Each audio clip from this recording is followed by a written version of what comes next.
हमारा जन्म सिद्ध संबंध प्रभु से है, कोई लगाए जोरे का नहीं है, केवल माना हुआ संबंध नहीं है। हम प्रभु के ही अंश हैं। इसमें किसी भी तरह की कोई साधना करके अनुभूति करने की बात नहीं है, ये केवल स्वीकार करने की बात है। हम प्रभु के हैं, पहले भी थे, अब भी हैं, आगे भी रहेंगे।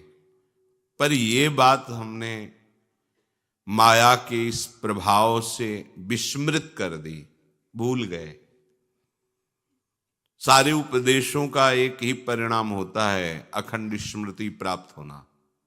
नष्टो मोहा स्मृतिर लब्ध्वा त्वत्प्रसादान्मयाच्युतः। हे अच्युत, आपके कृपा प्रसाद से मोह का नाश हो गया और आपकी अखंड स्मृति प्राप्त हो गई। ये अर्जुन जी भगवद्वाणी गीता का श्रवण करने के बाद बोल रहे हैं। मोह का नाश हो गया, अखंड स्मृति प्राप्त हो गई आपके कृपा प्रसाद से, हे अच्युत। उपासक किसी न किसी का आश्रय लेकर ही जीवन व्यतीत करता है। ध्यान से सुनिए, बिना आश्रय लिए जी नहीं सकता है, इसका स्वभाव है। स्त्री के आसक्त आश्रय या पुरुष शरीर के आसक्त आश्रय या अमुक नशे के या अमुक पदार्थ के या अमुक पदवी के या अपने शरीर के, कहीं न कहीं एक आश्रय नहीं, अनेक आश्रय लिए है। इसका स्वभाव है आश्रय लेना। देख लीजिए आप, इसका स्वभाव है आश्रय लेना। ये बिना आश्रय के एक क्षण नहीं रह सकता। जब उसको कोई आश्रय नजर नहीं आता है तो मृत्यु का आश्रय ले लेता है। मरना अच्छा है, मेरा कोई नहीं है। पर वो रास्ता नहीं जानता कि अन्य आश्रय का त्याग करके एक महाआश्रय महाबल है, वो है श्री हरि। अगर इनका आश्रय ले ले तो अविनाशी का बच्चा अविनाशी पद में प्रतिष्ठित है, उसे ऐसा अनुभव हो जाए। किसी न किसी का आश्रय लेना जीव का स्वभाव है।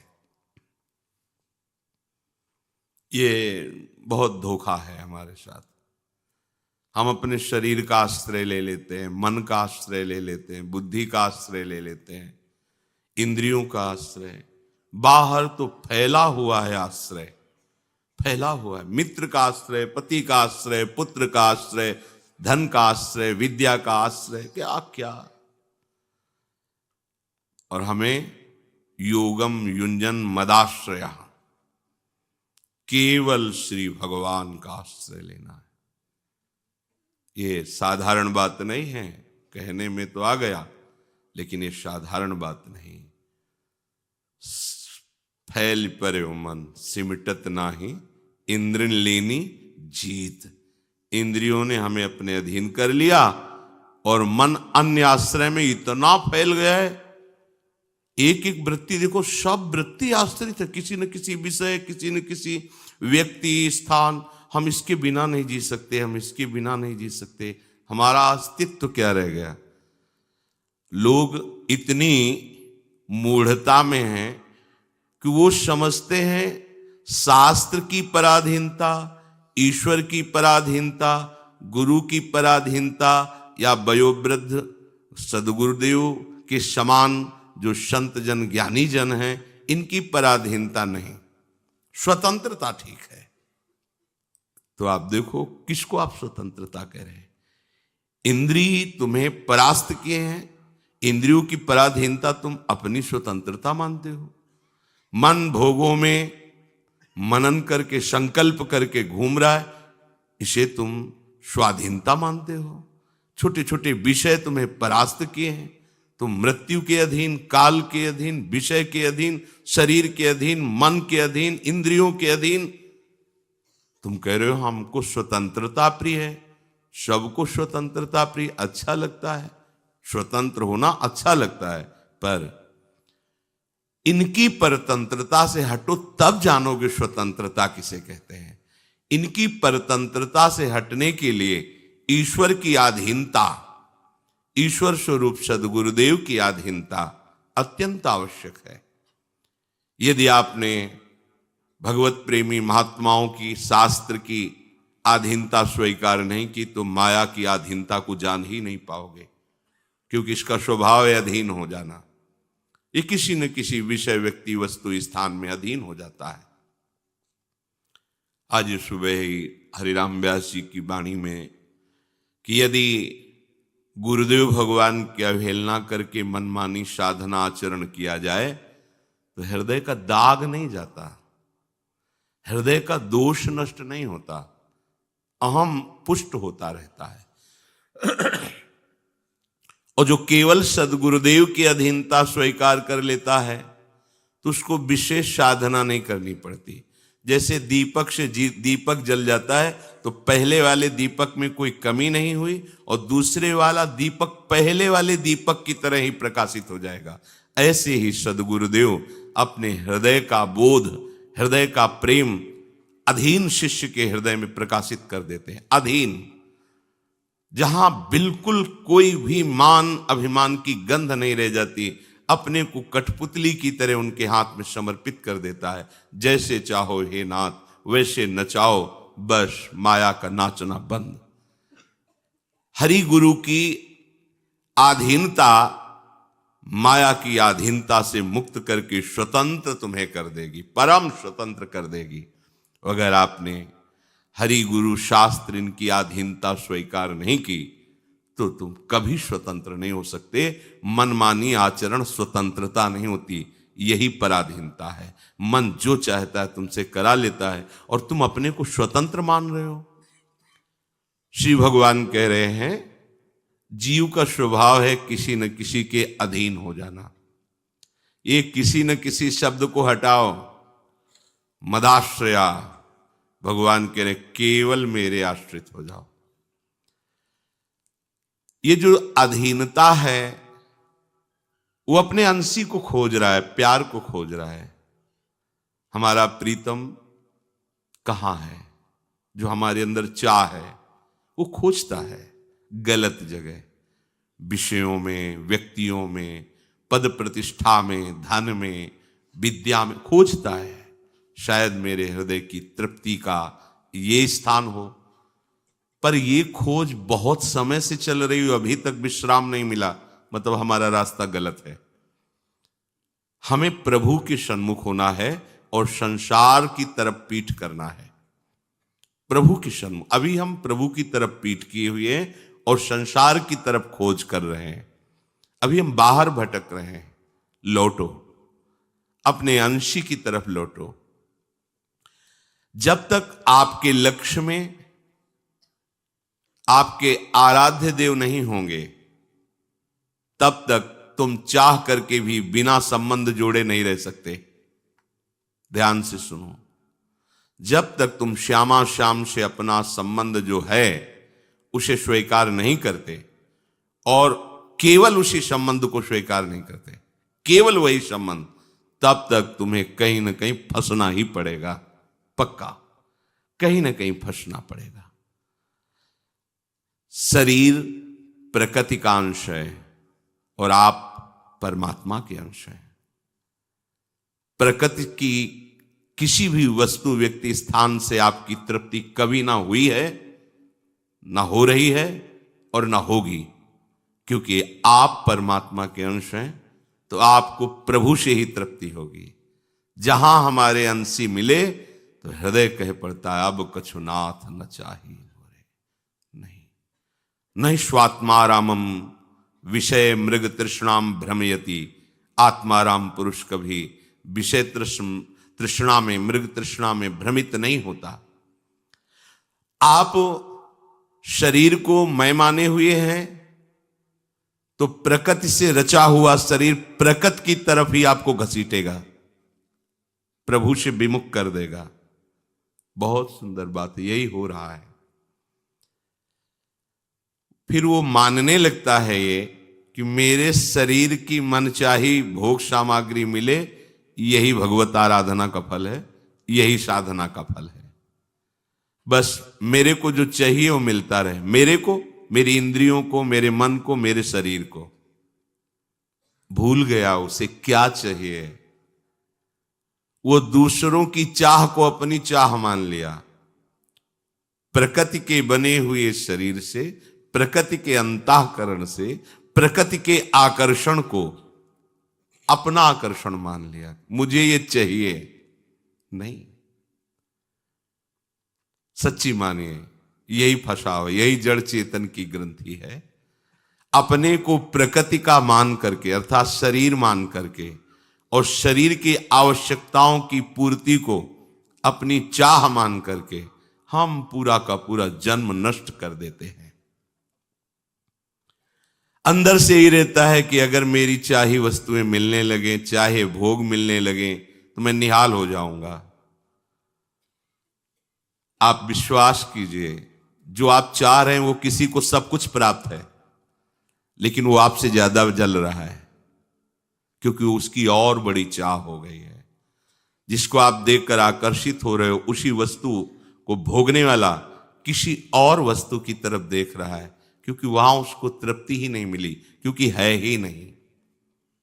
इसलिए इस रहस्य को भगवान जानते हैं और भगवान आदेश कर रहे हैं, यदि आप शांति चाहते हो, आनंद चाहते हो, सुख चाहते हो, दुख से बचना चाहते हो, तो मदाश्रया। ये बड़े प्रेम की बात है। आप भगवान के आश्रित हो जाएंगे तो कुछ बढ़ थोड़ी जाएगा भगवान का, कि वो भगवान चाह करके कह रहे तुम मुझे प्रणाम करो, मेरा गुणगान करो। अरे उनका गुणगान तो वेद करते करते, भगवान शेष जी बड़े बड़े महापुरुष करते करते अभी तक अंत नहीं पाए हैं। वो अनंत हैं, वो तो हमारे कल्याण के लिए, हमारे आनंद के लिए बोल रहे हैं। आपको सर्वोपरि प्रभु की शरणागति स्वीकार करनी है। आश्रय, सहारा, अवलंबन एकमात्र केवल प्रभु का, विश्वास एकमात्र प्रभु का। प्रभु का नाम है असरण शरण। पहले असरण हो, कोई तुम्हारा नहीं है रक्षा करने वाला, कोई तुम्हारी चाहत को पूर्ण कर सके ऐसा त्रिभुवन में न वस्तु है, न व्यक्ति है, न स्थान है, न पद प्रतिष्ठा है। पहले असरण हो।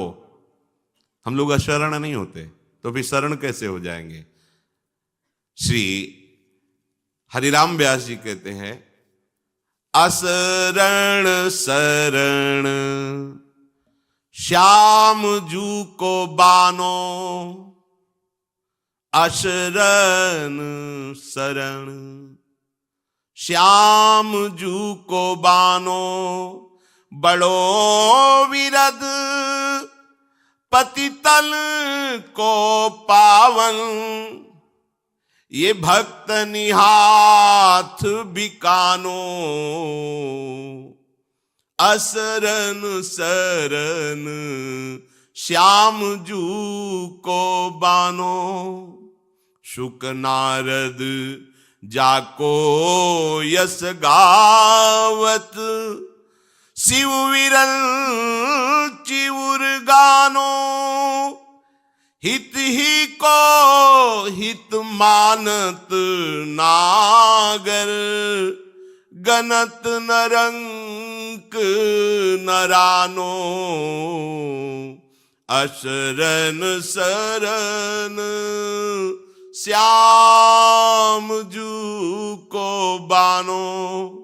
दया सिंधु दीनन को बांधव, प्रगट भागोत कहानो, रजधानी श्री वृंदावन जाको, लोक चतुर्दश थानो। ऐसे ठाकुर को हो सेवक, कैसे और ही मानो। व्यास कलंक लगे तो जननी, जो न पितही पहचानो। असरन सरन श्याम जू को बानो। हरिराम व्यास जी कह रहे हैं, जो अशरण हो गया वो फिर प्रभु की शरण होता है। अशरण, कोई भरोसा नहीं, कोई सहारा नहीं, किसी पर विश्वास नहीं, पाए जान जगत में सब जन कपटी कुटिल कलयुगी टंचो, मणिगण पुंज ब्रजपति छाणत हित हरिवंश कर गही कंचु। ये जगत का आश्रय कांच का आश्रय है, प्रभु का आश्रय मणिगण पुंज है, आनंद समुद्र है। पहले तो अशरण होना, हाथ तभी दोनों उठते हैं जब कुछ पकड़े नहीं रहते, कोई बल नहीं होता, तब ये जो मुद्रा है आत्मसमर्पण मुद्रा है। लोक में भी पता है, कोई भी जब ऐसे कर देता है तो इसका मतलब होता है अब ये पूर्ण रूप से असमर्थ हो गया है, तब ऐसे होता है। घुटने टेक कर ऐसे कर देने का मतलब है खत्म, अस्तित्व खत्म। अस्तित्व मिटाना भक्ति में यही साधना का फल है। तो देखो हम आश्रय लिए हुए हैं बहुत जनों का, इसलिए हमारी शरणागति पूर्ण नहीं हो रही है। कोई आश्रय नहीं, अंदर से देखो, ये कोई आश्रय जो पकड़ो छोड़ो, ये आपने पकड़ा है, आपको छोड़ना पड़ेगा। ये सोचो कि कोई आशीर्वाद दे देगा तो छूट जाएगा, नहीं। आपने पकड़ा है, सत्संग से आपको बल मिलेगा, छोड़ना आपको होगा। जो किसी का भी आश्रय नहीं लेकर प्रभु की तरफ चल पड़ता है, प्रभु उसके हाथ में अपने को दे देते हैं, बिकानो, बिक जाते हैं। वो इतने महाप्रेमी हैं। बड़ो विरद, इनका बहुत बड़ा प्रण है कि जो अन्य आश्रयों का त्याग कर इनकी शरण में आ जाता, चाहे जितना बड़ा पापी क्यों न हो, हिंसक हो, पातकी हो, शास्त्र द्रोही, कैसा भी अपराधी हो, भगवान का प्रण है कि उसे पावन कर देते हैं, उसे महात्मा बना देते हैं, और ऐसा उसके पीछे पीछे डोलने लगते हैं, ऐसा बना देते हैं। ये हमारे प्रभु का स्वभाव और प्रभाव है। जो जान गया उसको फिर और कुछ सुहाता नहीं। एक बार श्री स्वामी अखंडानंद जी ने पूज्य श्री भाई जी से कहा, बड़ी प्रसन्न मुद्रा में भाई जी विराजमान थे, कहा भाई जी आप कोई अपने मन की एक बात कह दो। भाई जी थोड़ी देर चुप रहे और कहा, उमा राम स्वभाव जेहि जाना, ताहि भजन तजी भावनान। और बस आंसू चलने लगे। भगवान शिव उमा से कह रहे हैं कि हे उमा, जिसने भगवान श्री हरि का स्वभाव जान लिया वो भजन किए बिना रह ही नहीं सकता। उमा राम स्वभाव जेहि जाना, ताहि भजन तजी भावनाना। बड़ो विरद, पतितन को पावन, भक्तन हाथ बिकानो। ओह आश्चर्य की बात है, अनंत शक्तियों का स्वामी भक्तों के हाथ में बिक जाता है। बिका हुआ जैसा चाहे वैसा करवावे। तो भक्त तभी हुआ जब कोई चाह नहीं रह गई, तभी हरि बिक गए। इतना बड़ा बल होता है भक्तों का। जिनका यश परमहंस शिरोमणि श्री सुखदेव जी, भक्ति के आचार्य देवर्षि नारद जी, वैष्णवाचार्य भगवान शंकर और जगत को रचने वाले भगवान ब्रह्मा जी, ये सब जिनके प्रभाव को अपने हृदय में धारण करते हैं और महिमा का गान करते हुए थकते नहीं हैं, आज तक अंत नहीं पाया, वो हमारे प्रभु भक्तों के हाथ बिक जाते हैं। प्रभु हित को ही मानते हैं।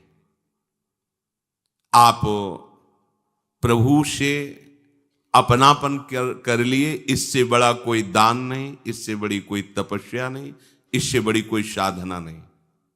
ध्यान से सुनिए, प्रभु मेरे हैं, ये आसक्ति आपके हृदय में आ गई, बहुत बड़ी बात हो गई। प्रभु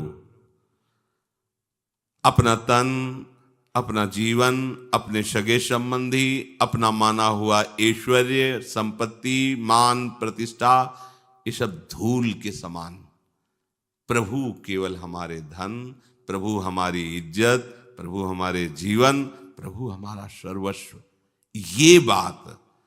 ये बात जिसके हृदय में आ गई, प्रभु बिक जाते हैं। बहुत बड़े बड़े तपस्वी हुए हैं, बड़ी कठोर साधना करने वाले महापुरुष हुए हैं। पढ़ा है उनके चरित्रों को। महाभारत में बहुत से ऐसे अरे जटाओं में घोंसला बन गया है, चिड़ियां आकर के अंडे बच्चे जटाओं में दे रही, हाथ उठाए खड़े हैं ऐसे मूर्ति की तरह। पर कहीं उनके जीवन में नहीं पाया गया कि प्रभु बिक गए इनके हाथ, ऐसा नहीं पाया गया। ये तो केवल भक्तों के जीवन में देखा जाता है।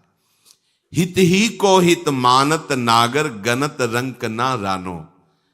ये राजा है या भिखारी है, ये पवित्र है कि अपवित्र है, पापी है कि पुण्यात्मा है, विद्वान है कि मूर्ख है, ये सब भगवान नहीं देखते। बस जिसने ये मान लिया कि प्रभु मेरे, अंदर से, अंदर की बात है, यही सब साधना का फल है। अगर ये ठसक आ गई, जिसे अपने लोग प्राय कहते रहते हैं, हमारे माई श्यामाजू को राज, ये बहुत बड़ी बात है, छोटी बात नहीं है। जबान की बात नहीं कह रहे, हृदय की बात कह रहे हैं। अभी हृदय में तो काम का राज्य, क्रोध का राज्य, लोभ का, मोह का, ये सब राज्य है। हम जबान से कहते हैं हमारे माई श्यामाजू को राज, और जिस समय ये बात गले से हृदय में पहुंच गई, निहाल हो जाओगे। इतनी बात ये आपको प्यारे जू का साक्षात्कार करवा देगी। बस ये बात अंदर बैठ जाए, हमारे माई श्यामाजू को राज, तो आपको दिखाई देगा कि श्यामाजू और श्री लालजू कैसे आपको दुलार कर रहे हैं। ये आपको अनुभव में आने लगेगा। ये हृदय में आ जाए बस बात, ये हृदय की बात है। हृदय में तो बहुत कूड़ा करकट जमा है। प्रारंभ कर दिया है वाणी से कि हमारे माई श्यामाजू को राज, तो अभी अनुभव नहीं होगा। अच्छा है, अनुभव नहीं होगा। अनुभव गए जब बात हृदय में पहुंचेगी कि हमारे माई श्यामाजू को राज। अंदर दया सिंधु दीनन को बांधो, प्रगट भागवत कहानी। समस्त शास्त्रों में इनकी करुणा दया का वर्णन किया गया है। जो अभिमान रहित होकर, अन्य आश्रय रहित होकर प्रभु से अपनापन किया, प्रभु उसको घर परिवार जैसा संबंध होता ना, भाई हमारे बड़े भाई, छोटे भाई, बिल्कुल उसमें कोई प्रभुता नहीं दिखाई देती। ये हमारे, ऐसे ही उसका प्रभु से संबंध हो जाता है। वो प्रभु की प्रभुता को लेकर के, अरे अखिल कोटि ब्रह्मांडों के ईश्वर महान प्रभु, ऐसा मेरे कृष्ण, मेरे प्रभु, एकदम सहज बांधो, एकदम जैसे घर परिवार के जन, ऐसे प्रभु अपने महाप्रिय लगने लगते हैं, एक अपने प्रभु हो जाते हैं। ये महिमा जो प्रभु की ईश्वरीय महिमा है, ये जब तक रहती है तब तक प्रेम का प्रकाश नहीं हो पाता, क्योंकि इतने महान ईश्वर वो हमारे साथ खेले, ऐसा कैसे हो सकता है। पर यही भक्ति का चमत्कार है कि ईश्वर की ईश्वरता का विस्मरण करा दिया और जीव के जीवत्व का, और दोनों को समान करके प्रेम रंग में नचा दिया, प्रेम रंग में डुबा दिया, ईश्वर को भी और जीव को भी। ये सर्वश्रेष्ठ हरिप्रिया भक्ति का चमत्कार। इनकी राजधानी है वृंदावन। ये जो अनंत ब्रह्मांड है, ये ऑफिसें हैं, ये राजधानी है, निज महल है वृंदावन। और देखो, कृपा करके हमको ऑफिस में नहीं रखा है, हमें निज घर में रखा है। तो बोले ऐसे ठाकुर को हो सेवक, ये ठसक, ऐसे ठाकुर को हो सेवक, कैसे और ही मानो। अब हम किसी और को नहीं मान सकते अपना, मैं ऐसे हरि का सेवक। ये गर्व होना ही चाहिए। ये गर्व परम पवित्र करने वाला है, औरों को भी और आपको भी। प्रकृतिजन्य किसी भी क्रिया, वस्तु, व्यक्ति, स्थान का गर्व निंदनीय है। प्रकृतिजन्य, मुझे अमुक शास्त्र कंठस्थ है, यह अभिमान होना। मुझे अमुक पद मिला हुआ है, आप जानते हैं मैं कौन हूं, मैं अमुक अमुक अमुक हूं, ये निंदनीय है, ये वंदनीय नहीं है। प्रकृतिजन्य जितना भी अभिमान है, चाहे किसी वस्तु का हो, व्यक्ति का हो, स्थान का हो, पद प्रतिष्ठा किसी का भी, वो त्याज्य है। और परमात्म जन्य अभिमान ये शुद्ध है, ये परम सच्चिदानंदमय है, इसे स्वीकार करना चाहिए। मैं प्रभु का, प्रभु मेरे, मैं हरि का दास हूं, विषयों का गुलाम नहीं, प्रकृति का गुलाम नहीं, मैं प्रभु का दास हूं। ये मैं प्रभु जहां ऐसा जुड़ा, इसमें परम पवित्रता है। और जहां ये मैं जुड़ा, मैं धनवान, मैं विद्वान, मैं रूपवान, मैं गुणवान, मैं महान, ये अपवित्र हो गया। प्रकृति जन्य चेष्टा को, शरीर को, व्यक्ति को, वस्तु को अपने अहम में बैठा लिया तो अपवित्र हो गए, यही मल है। और प्रभु को बैठा लिया अहम में, ये निर्मल है, ये आम। जैसे प्रयागराज मामा की जब चर्चा, वो हमारे जीजा है राम जी, हम उनके साले हैं, अब हमको क्या करना है। हमारी जिज्जी जानकी जी, हमारे जीजा राम जी, अखिल कोटि ब्रह्मांडों का स्वामी, हमारा बहनोई है, हमें गिरदा लगाए बैठे रहते थे।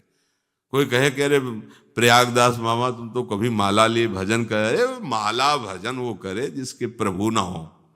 हमारे जीजा राम ठसक, यहाँ की सखियां इसी ठसक में तो रहती, वृंदावन की नित्य विहार, हमारे माई श्यामाजू को राज। ये कौन श्यामाजू? बोले जाके अधीन सदा ही सांवरो, या ब्रज को से अनंत कोटि ब्रह्मांडों का स्वामी, जिनकी भ्रकुट विलास में नाचता है, वो हमारी श्यामा। ये बात, ये रजधानी वृंदावन जाको लोक चतुर्दश स्थानों, ऐसे ठाकुर को हो सेवक, कैसे और ही मानो। व्यास कलंक लगे तो जननी जो न पितहि पहचानो। तो मैं श्री हरि का हूं, प्रिया लाल का हूं। ये ठसक हृदय में तभी आएगी जब आप, मैं किसी का नहीं हूं, कोई मेरा नहीं है, असरण बनो, तब शरणागति पुष्ट होती है। तो प्रभु कह रहे कि जो केवल मेरा आस भरोस विश्वास सहारा, महापुरुषों ने कहा जाकी है उपासना, ताही की वासना, ताही को नाम रूप लीला गुण गाइए। यह है भगवदाश्रय। यह अनन्य परम धर्म परिपाटी, वृंदावन बस अनत न जाइए। सोई व्यभिचारी आन कहे, आन करे ताको मुख देके, दारुण दुख पाइए। व्यास होई उपहास त्रास किए, आस अछत कित दास कहाइए। तुम कैसे अपने को हरि दास कहला सकते हो? यदि तुम किसी से भी आशा रखते हो तो तुम हरि के नहीं। अभी आप हरि के आश्रय में नहीं, मदाश्रया नहीं हुआ। योगम युंजन मदाश्रय, भगवान जो आदेश कर रहे हैं, आप अभी उस पंक्ति में नहीं है।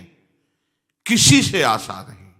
आशा ही परमम दुखम, नैराश्यम परमम सुखम। आशा श्री लाडली लाल से, आशा श्रीदास्यम वृषभानुजायास। अगर किसी व्यक्ति वस्तु किसी से भी हमारी आशा जुड़ी है तो अभी हमारी शरणागति पुष्ट नहीं हुई। सच्ची मानिए, कोई तुम्हारी आशा पूरी नहीं कर सकता। जब तक प्रभु का आश्रय नहीं लोगे, संसार चक्र रुकने वाला नहीं। कोई भी कुछ भी कर लो, छूटवे के जतन विशेष बांधे जाओगे। अभिमान पूर्वक की हुई साधना और बंधन प्रदान करती है। जाकी है उपासना, ताही की वासना।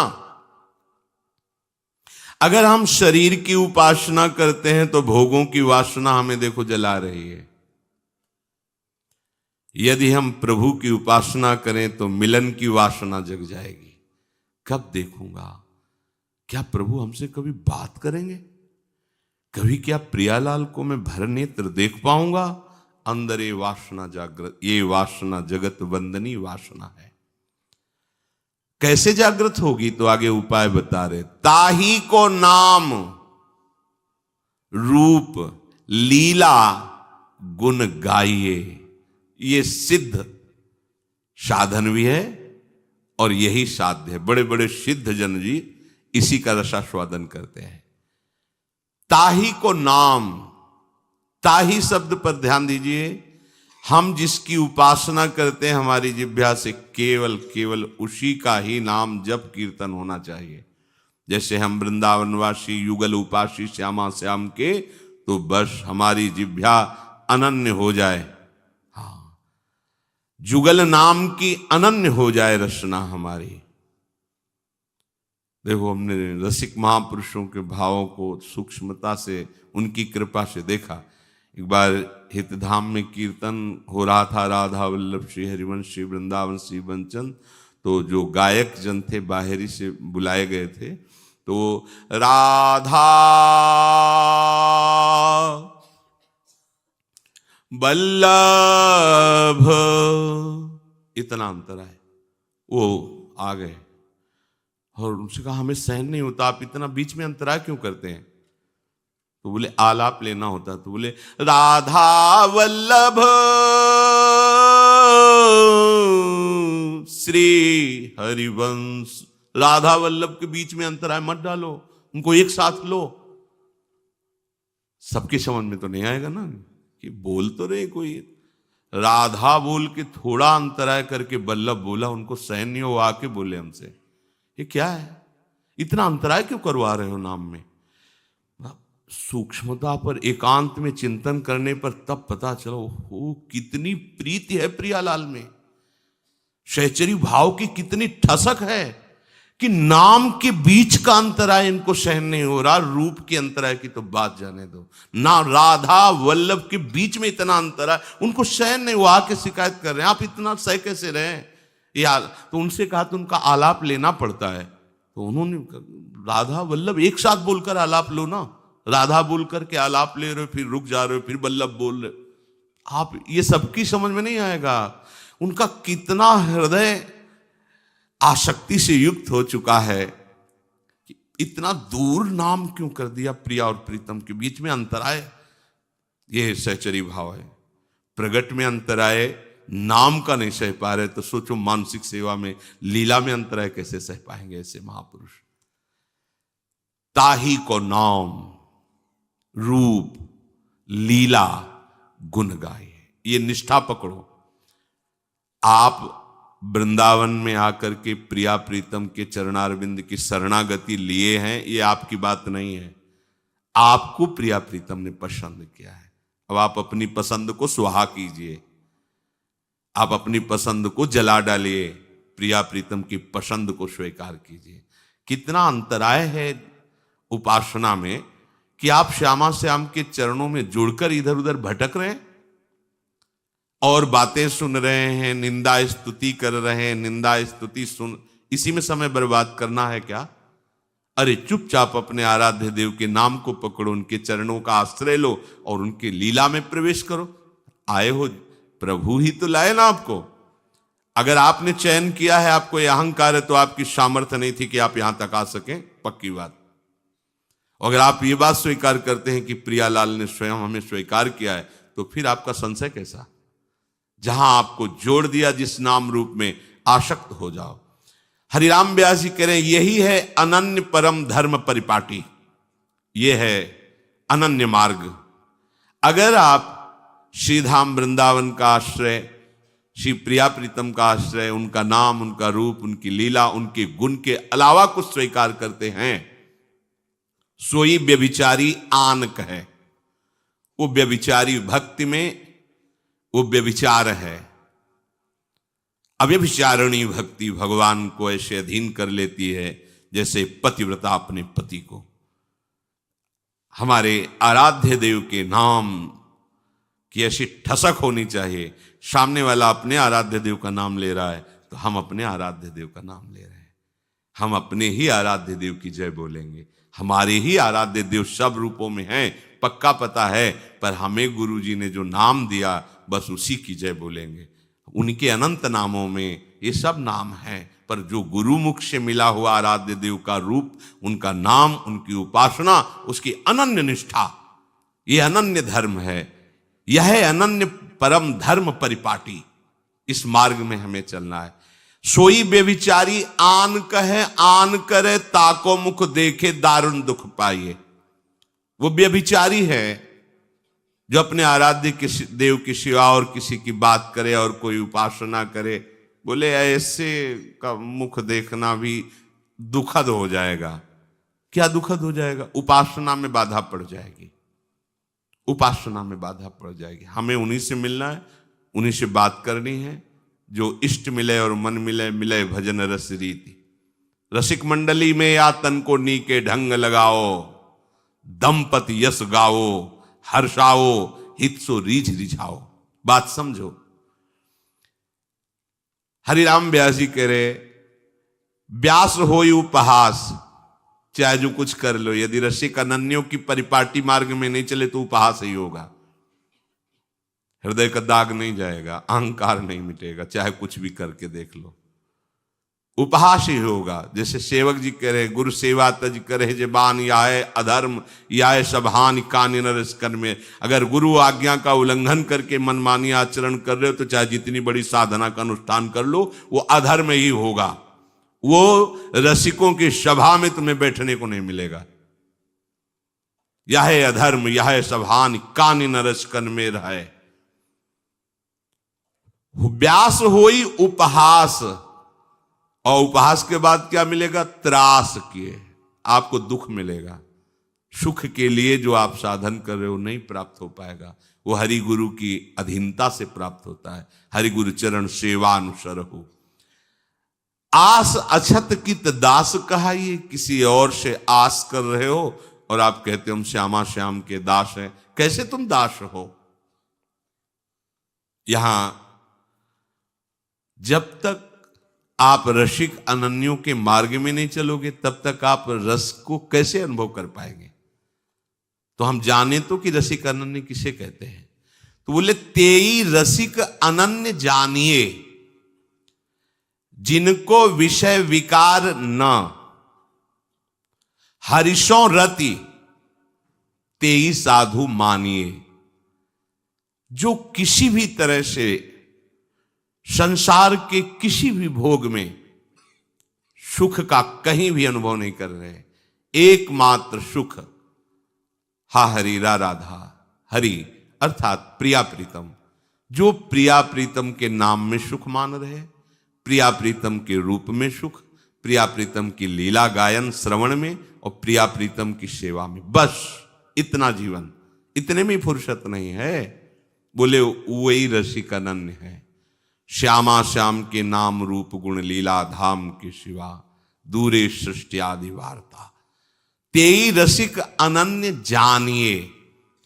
अब आदेश कर रहे हैं कि तिनकी संगति पतित सु उद्धरे, जो बारक घर आनिए। यदि ऐसे रसिक संतों की संगति प्राप्त हो जाए, परमानंद की प्राप्ति, प्रेम की प्राप्ति निश्चित है। बारक, एक बार यदि हृदय में इनकी बात आप स्वीकार कर लीजिए, एक बार हृदय को इनके चरणों में समर्पित करके आज्ञा में ले आइए, तो बोले चाहे जितने पतित हो तुम रसिक बन जाओगे। तिनकी संगति पतित सु उद्धरे, जो बारक, बारक एक बार उनको हृदय रूपी घर में आप लाइए तो तिनके चरणोदक सो अपने नख सिख गातिन सानवे। ऐसे रसिक संत महापुरुषों का चरणोदक पान करे, माथे पे धारण करे। तिनकी पावन जूठन जेवत तबही हरि ही आनिए। ऐसे रसिक महापुरुषों का उच्छिष्ट पाने से इतना हृदय द्रवित हो जाता है कि हरि उस हृदय में खेलने लगते हैं। तिनके बचन श्रवण सुनिति छिन मन संदेह भानिवे। कह रहे हैं कि ऐसे रसिक महापुरुषों के जब हम वचन सुनते हैं, उपदेश सुनते हैं, तो कोई संशय नहीं रह जाता, सारे संशय मिट जाते हैं। तिनकी जीवन धनि वृंदावन, जीवत मरत बखानिए। ऐसे रसिक महापुरुषों का जीवन वृंदावन और मरण भी वृंदावन।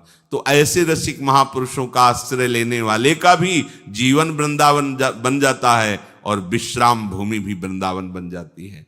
व्यास राधिका रवन भवन बिनु, तेई क्यों पहचानिए। जब तक वृंदावन से परिचय नहीं हुआ तो रसिकों से परिचय नहीं होगा, और रसिकों से परिचय नहीं हुआ तो वृंदावन के चिदानंद रूप का परिचय नहीं होगा। नयन छत दिशत नहीं, यह माया कर रूप। तो श्री भगवान कह रहे हैं संसार का कहीं किसी भी तरह का सहारा, भरोसा, आश्रय, आशा आपके हृदय में ना रह जाए।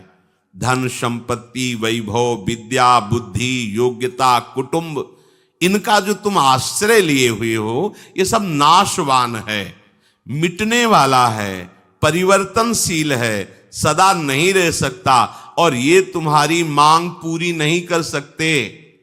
कौन? संसार की संपत्ति, धन, वैभव, विद्या, बुद्धि, योग्यता, कुटुंब, ये तुम्हारी मान्यता जो बैठ गई कि इनसे हमें सुख मिलता है, ये तुम्हें सुख प्रदान नहीं कर सकते।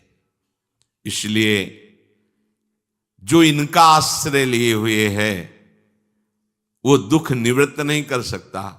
तो आओ, भयभीत हो जाओ काल से, मृत्यु से, दुख से, रोगों से, दुर्गति से, प्रभु की शरण में आ जाओ। तो प्रभु तुम्हें ऐसे प्यार करेंगे जैसे प्राणों से प्यार किया जाता है। जो शभीत आवा सरनाई, रखियो ताई प्राण की नाई, प्रभु के वचन है। और ये किंचन मात्र कभी परिवर्तन नहीं होता। ये कोई प्रकृति का आश्रय नहीं है, परमात्मा का आश्रय, प्रभु का आश्रय। ये नित्य है, ये अटल है।